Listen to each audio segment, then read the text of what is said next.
Welcome to Rev.io's Learning Academy. In this video, we're going to focus on how to create a request. Now, a request in Rev.io is simply how we build out the services and put the billable products or provisionable products on the account. Once you've done that step, then you can take your request and convert it to an order, and that's what you'll use for service delivery. In this case, we have an account that's already been created. We created a shell account in a previous video, and that's the one that we'll use today. If you were continuing on from creating that account right into the request, you would go through this process as well. If you've created the shell and you're trying to get to the request, you'll simply click the request button. Once you're here, this is the same landing page that you would come to if you were continuing on from creating the customer shell directly into creating the request. To create the request, we would first choose an address. Now the address that's showing here is the address that's saved on the account shell that we created. You can add this by simply putting it in the drop down and clicking Add. It does need to show up in the rectangle to continue on to the next step. If you would like to add additional locations, you can do so by clicking the Add button on the previous step, or now you can create a new location. To continue on, just click Save and Continue.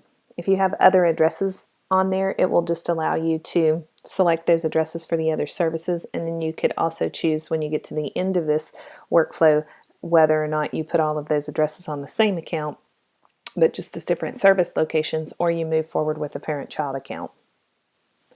Now we'll want to click Add New Service. What this will do is it'll bring up the list of fields associated with the service type that you select.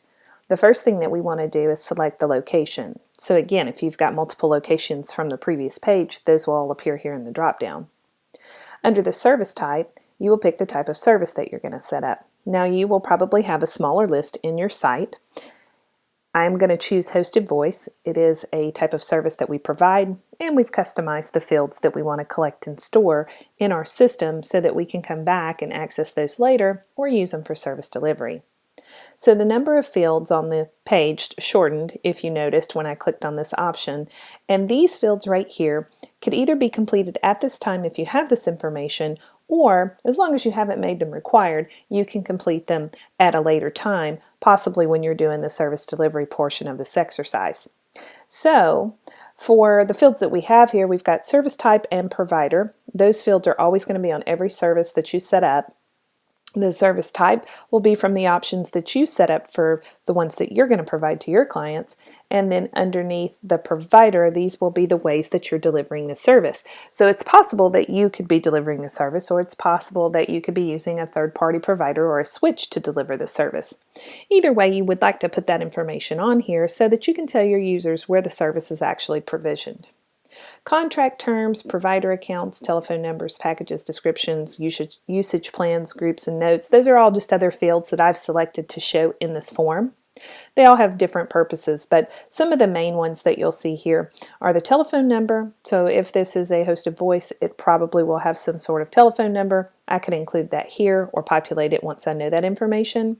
A package is simply a grouping of products. You may choose to sell your products that way. And then the usage plan group, this will be the usage rate group that we put on the account so that we know how to handle any kind of CDRs that come across, or if we're dealing with data usage, any kind of usage records that come across that we need to apply a rate to. So you would select one of those. Again, if you know it now, go ahead and select it. If you don't, you can select it at a later time. At the bottom of the screen, we have products. Now you're either going to add a package or you're going to add individual products. When I select this option, it brings up our product catalog and I can choose from individual products. Now it is going to default to the provider that I have selected, and it will show me all product types. This list will include one-times as well as recurring. And then to find the product that you're looking for, if you're looking at a cross-section of products, you can simply just type in the name. The list will filter, and then you can select the ones that you want. I'll also add like a connection fee. And the clicks, they persist throughout the page, so you don't have to click out and go back and forth. Just click the ones you want, filter again, click the ones you want, and then add selected, and it will drop those products down here at the bottom.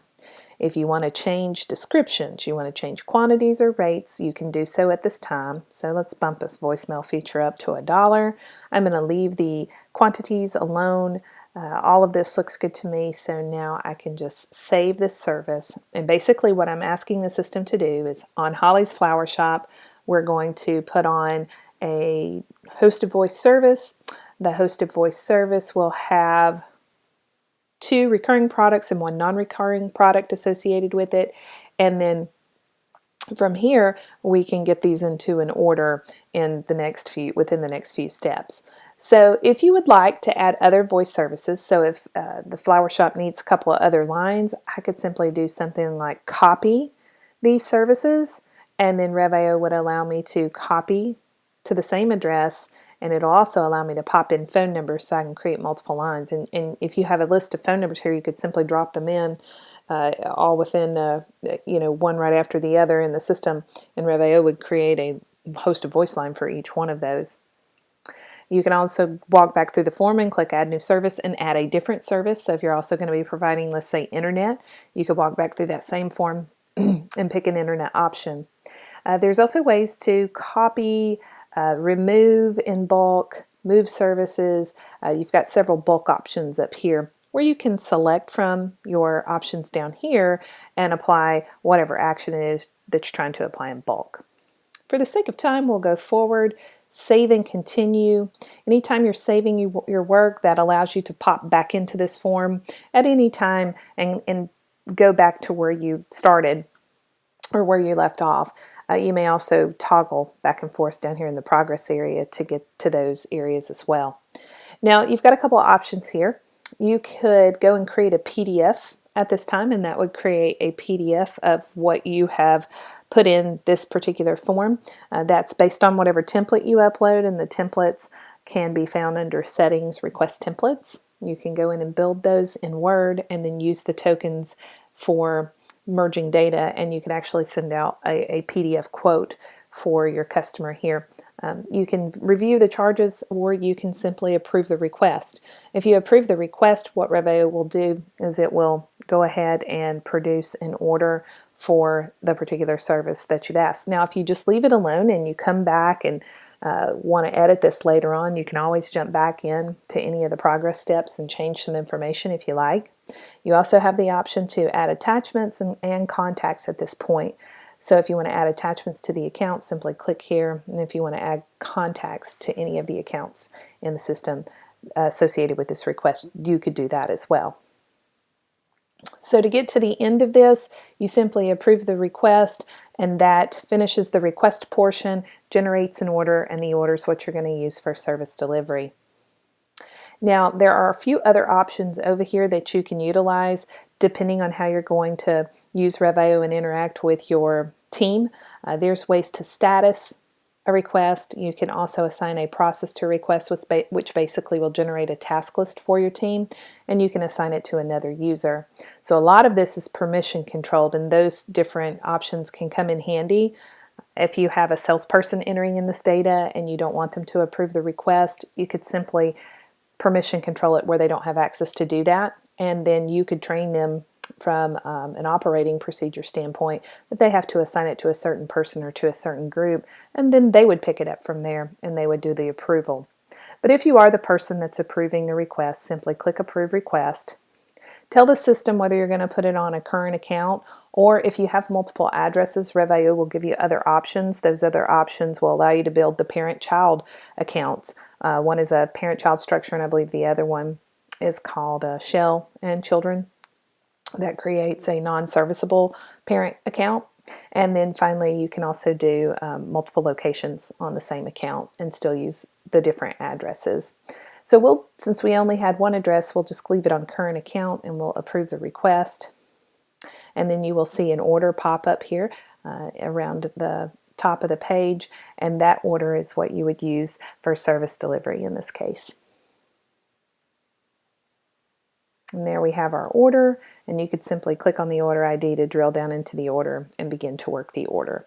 But that's how you put a request in Rev.io, and that works when you are adding a new service to an existing account, or if you're creating a brand new account for the first time, you can walk through, create the account in 2 steps, and then you can continue on right to this form to go ahead and put your serviceable and billable items on the account.